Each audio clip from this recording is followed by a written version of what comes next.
Hello, hello, hello, everybody. It is Matt, and it is Terrifying Tuesday, and I am back at you with yet another review. Before I roll on to any of that, I want to wish each and every one of you a great morning, evening, dawn, day, or dusk, all that lovely stuff, because life really is too short as is. Do me a really huge favor of like, share, and subscribe. I love seeing your beautiful faces when I am here. I know it's an awful lot, but I have an awful lot on my plate to review. And one last little tidbit of information, check out the description box. I give you a brief synopsis, which I didn't write today's synopsis. Thank God, that's why it actually makes sense. I gave you your starring cast, your director, your runtime of the cut I am watching, along with a link for where you can purchase this bad boy when it does release. It does release this week. Also, a link for if you decide you can help support the channel and toss me a couple of bucks, and that would go towards anything for Matt's Movie Mania, and I would greatly appreciate that. So with all that said in mind and all that out of the way, let's roll on to the film of the day. And today's is a doozy. It is a really good one. It is a very interesting documentary. It is done on none other than the great folks of White Gardenia, known as we have Daniel Valient, Allison, Belmont, and Cher, Nevin. Cherokee Nevin, which was very, very nice to have all three of them to do a very candid and very interesting documentary on the lives that they share together, and on their interesting art troupe that they have basically made, and this realm of White Gardenia that we all know and love, that in the extreme underground world of cinema. Now, this was directed in 2023 by none other than Jonathan Doe. He did a very good job of this. This is my very first film of anything that I've seen of his that he's directed. I have not seen Barf Bunny, or I believe he did one other. I can't remember, but either way, I know for sure he did Barf Bunny, which I have not seen. But this I am very, very, very impressed, and am so thankful that he allowed me to get a chance to screen and review this. Now, what is this exactly about? Well, it goes over the years of White Gardenia, and it talks about the many trials and tribulations of the things that they have done. Ranging from when he did the infamous Pinky Chop in XXX Dark Web to Cherokee Nevin's vagina chop and eat in Vorgor, to the very just insane stabbing of the shoulders with the shears, stabbing of the hands, nailing a hand down with nails. It is very, very, very, very dark and deep, and it does go along the realm of insanity at points. But it is done in such a tasteful and very beautiful way that you forget that you are watching a documentary about White Gardenia for a moment, and you forget about some of the things that they've done. And it quickly shoots you right in the face, and tells you that, oh yeah, you're watching a documentary about White Gardenia. It's going to be very dark. Did I cringe? Yes. Did I watch it through the fingers of my eyes? My eyes through the fingers of my hands in places? No, not really. I am very, very I guess used to what I'm going to see from Daniel, Allison, and Cherokee, that it doesn't really bother me to the point that it used to. It is very, very interesting. They even go over the old the whole thing about how they after the finger chopping that they ate it, not on one occasion but a second occasion for the theater of, or not theater of bizarre, it was for Slumber Party Gore Tales, which was a very fun anthology that had Tony Newton, Bill Cate, and Gore Filth all attached to it. So it was very fun to talk about. They talked about that as well. And then they talked about how at one point or another somebody had turned them into the police, and the police began involved in something, and it was had to do with the anthology where he chopped off his pinky finger. He turned over all of his footage, and lo and behold, nothing he did was illegal, because what he did was all in the name of art. It was all he is not mentally ill. He is under his own recognizance, so he definitely 100% is in the legal, and there is no ramifications that can be taken towards him. Towards him for what he has done. Very interesting segment. And then we also go into another very interesting segment where we're talking with Jonathan Doe, the director, and he has purchased not only the cleaver that has chopped off Daniel's finger, which still very, very conveniently has all of the blood and sinew still attached to it after all of these years.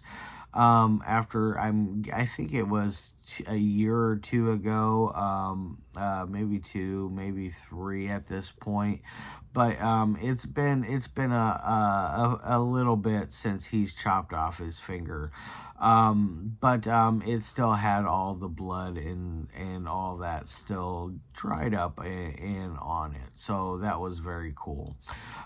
So he also has purchased said pinky finger.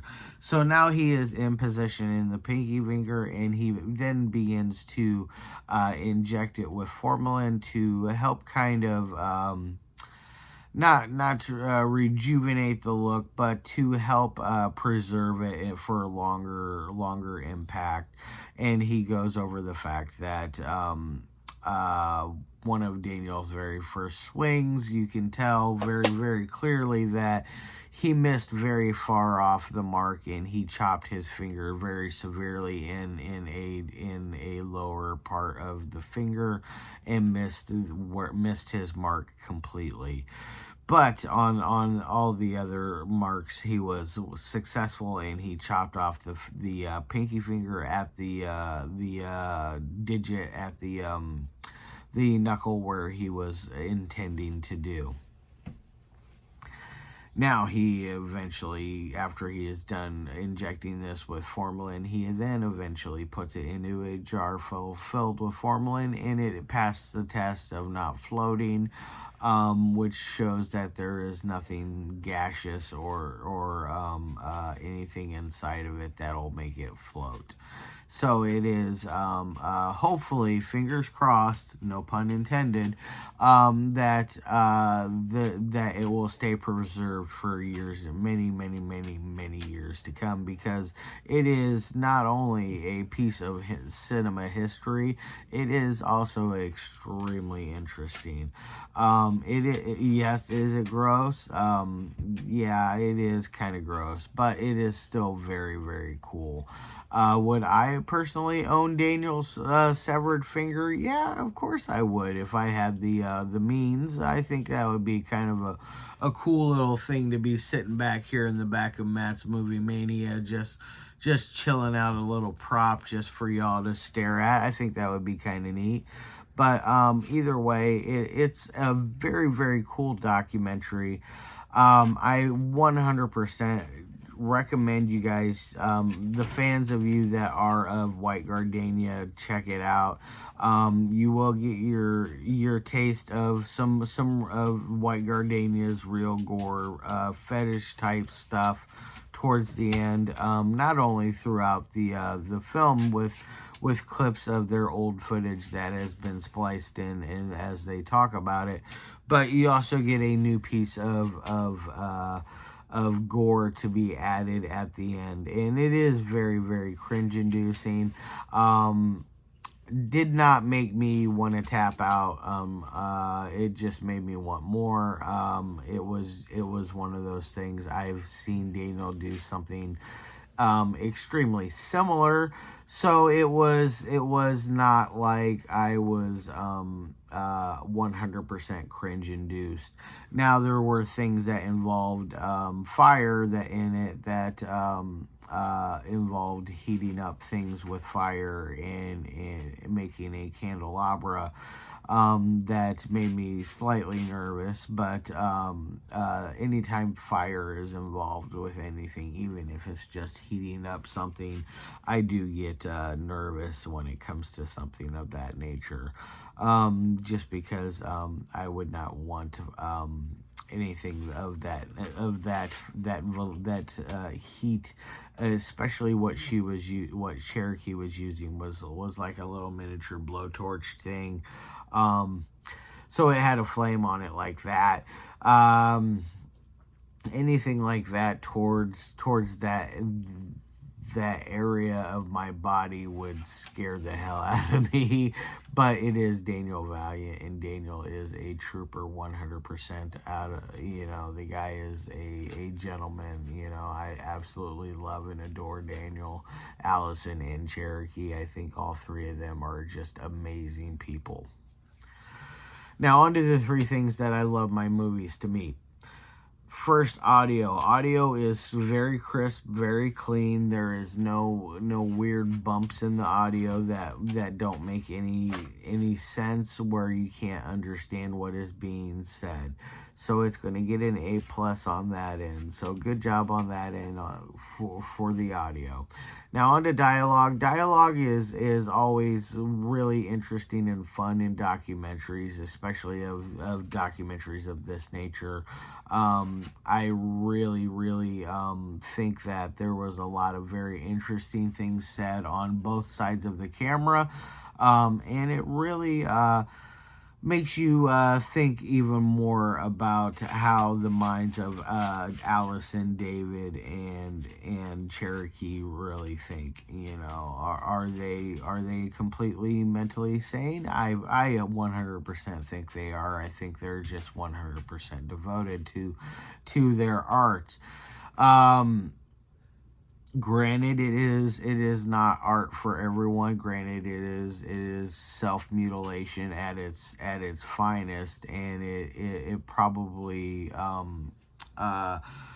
will unfortunately lead to copycat types that I feel like are not as educated in the verse of the body that they are. That's my only concern, is that there would be somebody that would copycat some of the things that they've done throughout their tenured history, just because people do stupid things, and I know that Daniel, Allison, and Cherokee are 100% very sanitary, very safe. They take all the extra precautions to everything that they need. Thankfully, none of them have yet had to go to the hospital, thankfully. I'm surprised he did not have to go for the pinky, but he did not. But he was able to...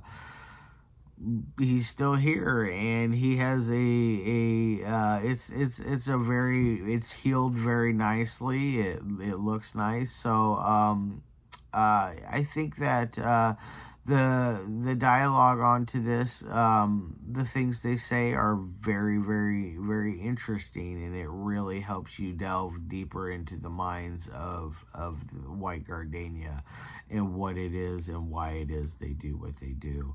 So it's going to get an A+ there. Now on to editing. Editing is the bread and butter of this entire movie, in my opinion. Editing is got to be one of the hardest jobs in filmmaking, in my opinion, because it is so long and meticulous, and such a task that it takes a fine eye to be able to do it. And the fact that it was done so smooth and so swell and effectively, that it never once loses its momentum. It never feels like you're being lost in translation. You constantly are feeling this beautiful picture being developed forward in a very positive and uplifting fashion. So it's constantly moving upwards. It never has any weird drops in it where it doesn't make sense in the editing. There's no need for any weird little jump cuts or any strange edits in that aspect. As far as everything else goes, it's going to get an A+ on that end. Now on to my final score of the 1 through 5. I'm going to give it a 4.5 out of 5. It is that good. It is not quite 5.5 material, but it is almost there. I think it ran at the runtime is perfect. 2 hours and 4 minutes is more than long enough. I think that if it were any longer, I think it would have probably dropped the score, just because I feel like there's just only so much you can go, only so far you can really go in a documentary without losing your viewers. And I feel like that Jonathan did a fantastic job with that. So now, with all that said in mind, I'm going to get the hell out of here. So I hope all of you guys have a fantastic rest of your day, a fantastic rest of your week. I'll be back at you tomorrow with yet another review. And as always, love your faces and peace.